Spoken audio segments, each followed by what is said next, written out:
Welcome back, guys. I know I've been gone for a while, but I'll tell you guys what's going on. Basically, I moved to Georgia from Illinois.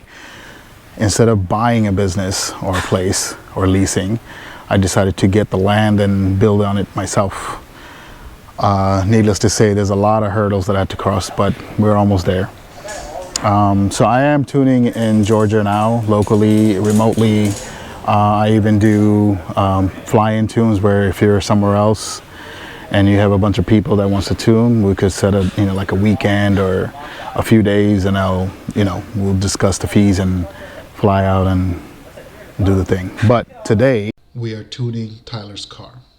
So he has a 2014. This is a bone stock, no cams, no nothing. The motor hasn't even been open. And it's one of my favorite turbo setups for 500 horsepower. I gotta say it's the fastest spooling that I've ever had on any turbo that's making 500, which is a G25-660, I think, and it's an ETS kit.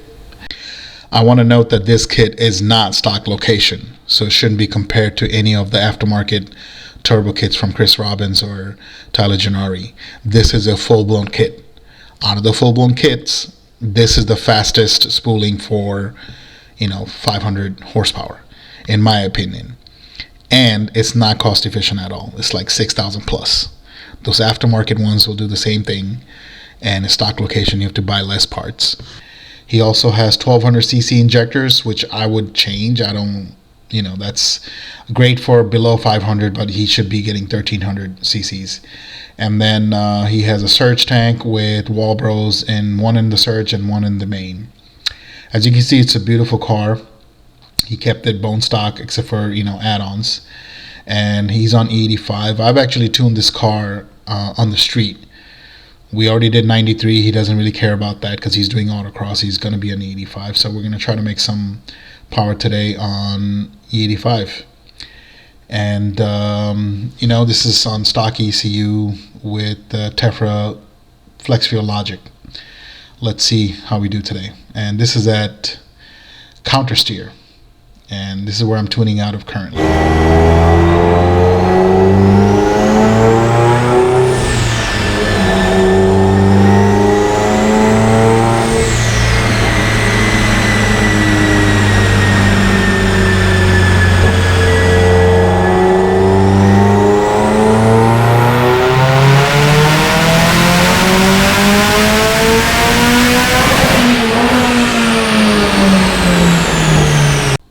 This is on 25 psi. Moderate timing. I really didn't change the timing from peak 93. And he's running rich. We had an issue before he got on the dyno when we were street tuning, where his injector would be maxed out right around this power. So he switched to surge tank and the setup that we just spoke about earlier. Now I'm seeing that it's super rich, and he's nowhere near maxed out.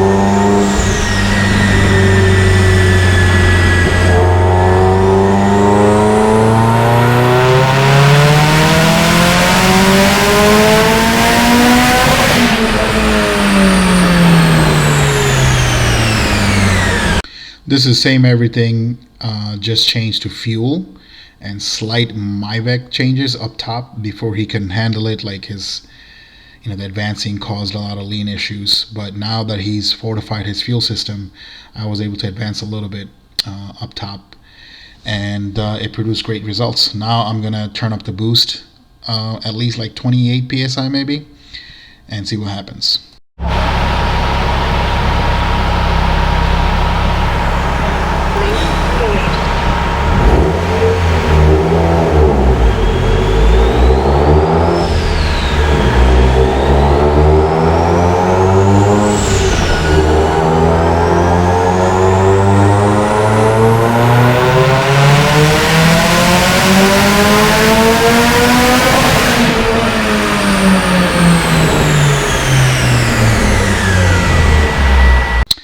This was a good run. We reached our goal with very minimal changes. He's running 28 psi, and it drops down to 25, 26 up top. Fueling is great. Everything was good. I did have to change the Myvec a little bit out of fear down below when he starts to spool, just for the fear of over torquing. This turbo has a tendency to just come on with like a freight train. And as you can see from the graph, he's already at 4,000 around 350 torque. If I didn't do that, it would have been shot up. So he's making his peak torque a little bit higher, but it's not bad. The torque curve looks pretty flat. It's going to feel great on the street. I'm going to leave his car here because it's exactly what he wanted. Is below 400. Great spool. The car drives great. And he's going to use it for autocross, so we don't need to be too aggressive. This was a good, solid car because me and Tyler communicated on exactly what he needed, well, other than the injector. But at the time, he didn't have so big of ambition.